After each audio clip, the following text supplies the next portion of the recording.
നാണിച്ചു പോകുന്നു നീളൻ കുട ചൂടി ഞാനീ വരമ്പിൻ കൊതുമ്പിൽ നിൽക്കേ. ഏതൊരു വിശ്വവിദ്യാലയത്തിങ്കലൻ സോദരീമാരെ പഠിച്ചു നിങ്ങൾ. ഏതൊരു വിശ്വവിദ്യാലയത്തിങ്കലൻ സോദരീമാരെ പഠിച്ചു നിങ്ങൾ. കൈവശമാക്കുവാനിക്കലാവൈഭവം ഏതൊരധ്യാപകൻ കൂട്ടുനിന്നു. കന്നി നെൽക്കണ്ട മുഴുതുമറിക്കുന്നു മണ്ണിൻ പുതുമണം പൊങ്ങിടുന്നു. ഉണ്ണിക്കതീരോന്റെ പൊന്നുകപ്പാടേറ്റു വിണ്ണിൻ വിളിപ്പാടും ചൊന്നിതല്ലോ. ഉണ്ണിക്കതീരോന്റെ പൊന്നുകപ്പാടേറ്റു വിണ്ണിൻ വിളിപ്പാടും ചൊന്നിതല്ലോ. അങ്ങേലും ഇങ്ങേലും പെണ്ണുങ്ങൾ പാഞ്ഞണീറ്റന്യോന്യം ചൊല്ലി വിളിക്കയായി. വേലിപ്പടർപ്പിലെ പച്ചിലച്ചാർത്തിങ്കൽ ഓലക്കിളികൾ ചിലച്ചിടുന്നു. ചെന്നിക്കൽ കെട്ടിച്ചരിച്ചു നിറുത്തിയ ചെമ്മേലും കുന്തള ബന്ധങ്ങളിൽ. മൂന്നാമത്തെ ഞാറ് നടീൽ. ഇത് ഞാറ് നമ്മൾ ആദ്യം നട്ടിട്ട് ഒരു 28 ദിവസത്തിനുള്ളിൽ നമ്മൾ പറിച്ചിട്ട് വീണ്ടും പെണ്ണുങ്ങളെ അത് ട്രാൻസ്പ്ലാന്റ് ചെയ്യാം.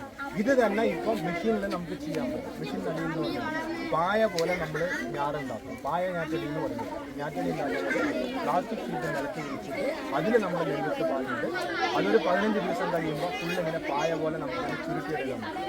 അതിനെ മുറിച്ച് കഴിഞ്ഞിട്ട് ട്രാൻസ്പ്ലാന്റർ എന്ന് പറയുന്ന മെഷീൻ ഉപയോഗിച്ചിട്ട് നമുക്ക് ട്രാൻസ്പ്ലാന്റ് ചെയ്യാം. അപ്പോൾ അത് ഈവണായിട്ട് ഓരോ തുമ്മാൻ ചെരുതിയുടുപുടത്തുമ്പുകൾ ഒന്നുമേലാക്കം കയറ്റിക്കുത്തി. കാലുപുതയും വരമ്പത്തെ പാഴ്ചെളിത്താരയിൽ താമരത്താർ വിടർത്തി. മന്ദമുണർന്നു ദിഗന്ധങ്ങൾ നേരിയ മഞ്ഞുപോൽ പൂമഴയൊന്നു പാറി. പച്ചിലക്കുട്ടവും പാടവും മാടവും ചക്രവാളാന്തവും എങ്ങുമെങ്ങും. നമ്മൾ ഇന്നലെ കൃഷിസ്ഥലം സന്ദർശിക്കാൻ പോയി. നിങ്ങൾക്ക് എന്താണ് അതിൽ നിന്ന് കിട്ടിയത്? നിങ്ങളുടെ അനുഭവം എന്താണ്? ഒന്ന് പങ്കുവയ്ക്കൂ. അങ്ങനെ പറഞ്ഞ പോരാ.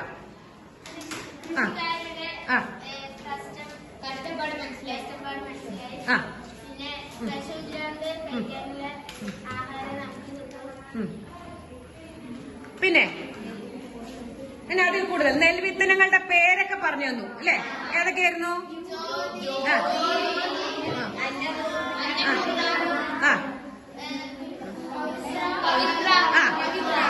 പിന്നെ ഒന്നു കുളിർന്നു നനഞ്ഞുഹാ എന്തൊരു സുന്ദരാലേഖ്യം കേരളമേ.